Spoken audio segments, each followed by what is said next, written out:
Top quality और consistent performance के लिए सिर्फ सिल्वर पंप नाम याद रखना। और आगरा धर्मांतरण मामले में पीड़ित के पिता का बयान सामने आया है। पिता ने कहा है कि उनकी बेटियों का ब्रेन वॉश किया गया था। आगरा में धर्मांतरण के एक सनसनीखेज मामले में नया मोड़ आ गया है। दो युवतियों के कथित धर्मांतरण के बाद अब उनके पिता ने मीडिया से सामने बेटियों की घर से जाने की सच्चाई बताई है। पिता का आरोप है कि उनकी बेटियों का ब्रेन वॉश किया गया और उन्हें धर्मांतरण के लिए उकसाया गया।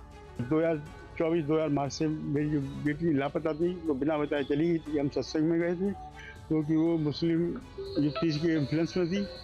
बस वो उनको लगता था कि इससे बड़ा कोई वो नहीं है। जैसा उनको सिखाया जा रहा था वो वैसे ही सीख रही। बड़ी बेटी हमारी एमफिल है, पीएचडी की तैयारी कर रही थी, कोचिंग ले रही थी। तो कोचिंग के दौरान कश्मीर की कुछ युक्तियाँ थी जो लाइफ साइंस इंस्टीट्यूट में उनका कोटा था, पढ़ने आती थी। तो उसमें से एक दो लड़की ने ब्रेन वॉश कर दिया और दोस्ती उसके साथ बरकरार रही और इस्लाम के प्रति वो बताती रही, हिंदू धर्म के विरोध में बोलती रही। पिता ने यह भी बताया बेटी के धर्मांतरण के बाद निकाह की तैयारी की जा रही थी। पिता ने बताया कि उनकी बड़ी बेटी की मुलाकात सायमा नाम की एक युवती से हुई थी जो आगरा के खंदारी क्षेत्र से पढ़ाई कर रही थी। पढ़ाई के दौरान ही वो दोस्त बनी और वो इस्लाम धर्म की ओर आकर्षित हो गई।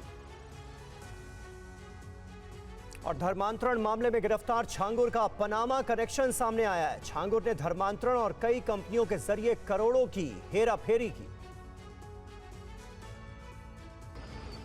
यूपी का धर्मांतरण सरगना जलालुद्दीन उर्फ छांगुर के काले साम्राज्य का पर्दाफाश हो रहा है।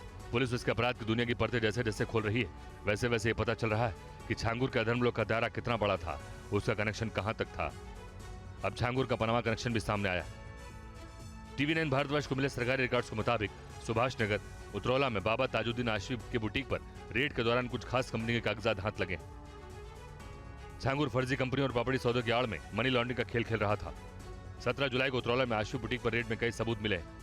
नीतू रोहरा छांगुर के बीच आशवी बुटीक के मालिकाना हक से जुड़ा एनओसी मिला है। एनओसी के जरिए छांगुर को आशवी बुटीक का मालिकाना हक ट्रांसफर किया गया। रेड के दौरान पनामा की एक फर्जी कंपनी लोगोस मरीन एसए के दस्तावेज मिले हैं जिसमें लोगोस मरीन एसए के जरिए धर्मांतरण से आए पैसों की लॉन्ड्रिंग के सबूत हैं।